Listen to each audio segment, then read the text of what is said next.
DDC के तमाम सदस्यगण, BDC जनप्रतिनिधि, हमारे युवा साथी, हमारे कुछ प्रमुख नेता सुदीप नाथ जी, गोपाल महाजन जी, जगन भारती जी,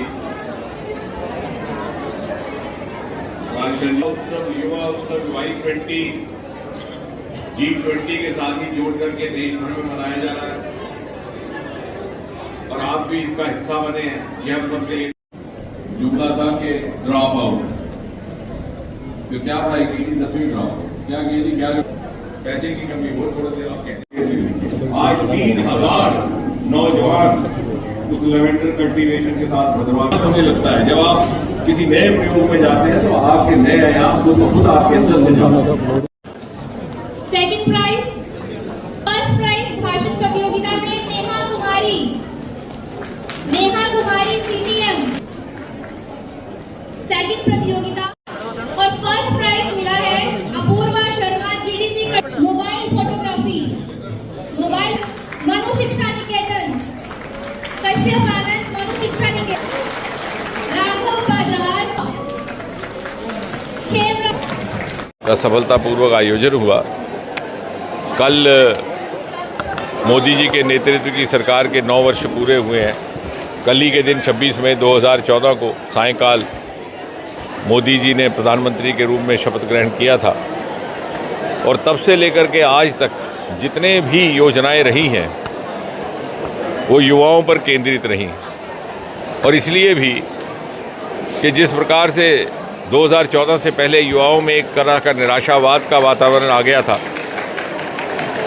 उसको समझते हुए एक ऐसा वातावरण मोदी जी ने दिया, एक ऐसा अनुकूल वातावरण कि हर युवा अपनी क्षमता, अपनी सामर्थ्य, अपनी योग्यता, अपनी मेहनत के अनुकूल काम कर सके और उसे अवसर मिल सके। इस देश में कभी प्रतिभा की कमी ना थी, योग्यता की कमी ना थी, आंखों में सितारे भी थे, दिल में अरमान भी थे, लेकिन उस तरह का शायद नेतृत्व के राजनीतिक नेतृत्व या नीति निर्धारकों के स्तर पर उस तरह का शायद सहयोग ना था जो मोदी जी ने दिया। आपको स्मरण होगा, सरकार बनने के 2 महीने के बाद ही अंग्रेज़ों के समय से चली आ रही थी एक रीति की गेस्टेड अफसर से अपने दस्तावेज अटैच कराने, मोदी जी ने उसको समाप्त कर दिया और देश भर में एक संदेश दिया कि एक ऐसी सरकार है मोदी जी के नेतृत्व में जिसमें इतनी क्षमता है, इतना साहस है कि अपने देश के नौजवानों पर विश्वास कर सके, अपने बच्चों पर विश्वास कर सके। और आज वातावरण ये है कि जहाँ 2014 से पहले निराशावाद का माहौल था, आज भारत का रुतबा बुलंद हुआ है।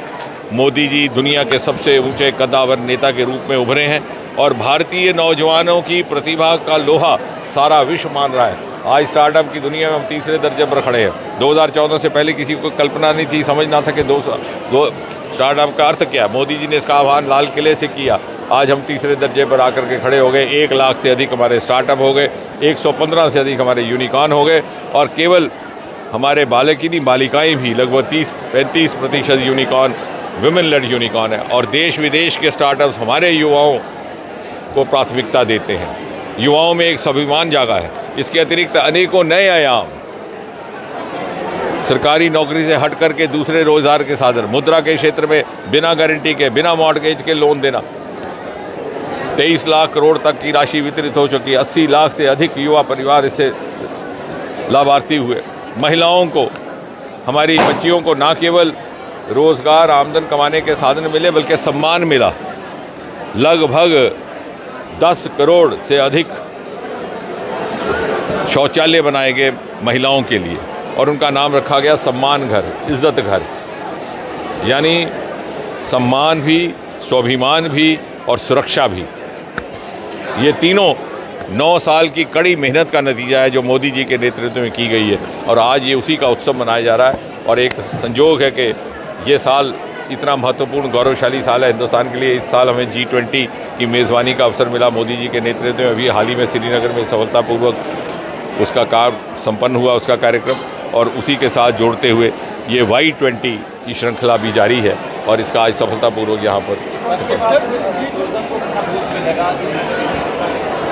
देखिए, कश्मीर और जम्मू कश्मीर की प्राकृतिक सौंदर्य इतना अधिक है कि उसको बहुत ज़्यादा बढ़ावा देने की आवश्यकता नहीं है। कोई भी व्यक्ति होगा दुनिया भर में, अगर उससे पूछा जाएगा कि हिंदुस्तान वो क्या देखने के लिए जाएगा या जाना चाहेगा, तो कहेगा एक तो ताजमहल, दूसरा जम्मू कश्मीर। लेकिन इस तरह के आयोजन का असल जो लाभ है या जो उसकी भावता वो ये कि बहुत सारा ऐसा नैरेटिव पैदा किया जा रहा था कि जम्मू कश्मीर अभी यात्रा करने लायक नहीं है, कि वहाँ ऐसी परिस्थितियाँ नहीं हैं। इस धारणा को निरर्थक साबित करने का काम किया है इस सफल G20 की 3 दिवसीय इवेंट ने, कि जिस तरह से लोग बाग आए, हड़ताल का कॉल हुआ वहाँ से और यहाँ पे कोई उसका असर नहीं हुआ। लोगों में जिस तरह का वलवला था, बल्कि मैं समझता हूँ कि 40 इवेंट्स हमारे हो चुके हैं G20 के अभी तक, उसमें से सबसे अधिक उत्साह जिसमें देखा गया वो श्रीनगर में थे।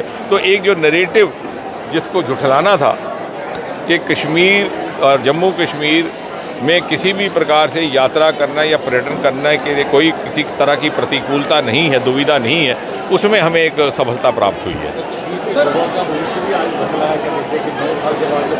देखिए, सबसे बड़ी बात यह है कि आम आदमी, और ये बहुत बड़ा बदलाव है कश्मीर घाटी का, वो आगे बढ़ना चाहता है, वो मूव ऑन हो गया, वो मोदी जी के नेतृत्व की भारत की विकास यात्रा का हिस्सा बनना चाहता है। और कश्मीर का युवा बड़ा ज़हीन है, बड़ा आकांक्षी है। वो समझता है कि इतने सारे मौके मोदी जी ने उसके लिए उपलब्ध करवाए हैं, सारा देश उसका लाभ ले रहा है, तो मैं अपने आप को वंचित ना रखूं। और उसने देखा है कि 2-3 पीढ़ियां आतंक की भेंट चढ़ गई। और इसलिए मुझे लगता है कि आने वाले समय, जब 25 साल हम अमृतकाल के कहते हैं, कि जम्मू कश्मीर की बड़ी प्रमुख भूमिका होने वाली। ये यहीं से अरोमा मिशन का जन्म हुआ है, भद्रवाह और गुलमर्ग से। पर्पल रेवोल्यूशन, बैंगनी क्रांति, जिसकी चर्चा देश भर में की जा रही है, हमारे लिए गर्व की बात है। एक नया आयाम रोज़गार का नौजवानों के लिए उपलब्ध करवाया गया, क्योंकि ये हिमालय की विरासत हमारे हिस्से में आई है, जिसकी तरफ कभी किसी ने निगाह नहीं की थी। ये अब इसको हम एक्सप्लोर करने लगे और इसलिए भारत की अर्थव्यवस्था में आने वाले 10-15 वर्षों में जम्मू कश्मीर के जो अनएक्सप्लोर्ड पोटेंशियल्स हैं, उनकी प्रमुख भूमिका रहने वाली है। सर, ऑस्ट्रेलिया ने जम्मू कश्मीर को उस सूची में डाल दिया, स्टूडेंट्स की वीज़ा बैन कर दी, तो उसके लिए सरकार क्या कुछ प्रयास? नहीं, वो तो समय समय पर इसका संज्ञान लिया जाता है। हमारी जितनी भी योजनाएं हैं, युवाओं को हर तरह का सहयोग देने के लिए ही निर्माणित की जाती है। अमरनाथ यात्रा मुझे लगता है कि पूरी अवधि काल के लिए 2 महीने के लिए हो रही है, इतने अरसे के बाद। बल्कि अब आपको दिक्कत ये आएगी कि इतनी बड़ा रश कैसे संभालेंगे। पिछले वर्ष 2.25 करोड़ के लगभग पर्यटक आए कश्मीर घाटी में, और जो पुराने लोग हैं, आप तो शायद नौजवान हैं, उनको ये पता होगा कि होम टूरिज़्म का कॉन्सेप्ट जम्मू कश्मीर में नहीं था। नॉर्थ ईस्ट हिमाचल में होता था। यहाँ पर आमतौर लोग होटलों में रहते थे, हाउस बोट में रहते थे, किसी के घर में जा कर के रहना किराया देकर वो उस तरह का यहाँ पर धारणा नहीं थी, कल्पना भी नहीं। इस बार होम टूरिज़्म शुरू हुआ और नौबत ये आ गई कि लोगों के घरों के मकानों के कमरे खाली हो गए, ख़त्म हो गए, इतना ज़्यादा टूरिस्ट। तो इसलिए मुझे लगता है कि अमरनाथ यात्रा में बहुत भारी संख्या में लोग आने वाले हैं। Thank you.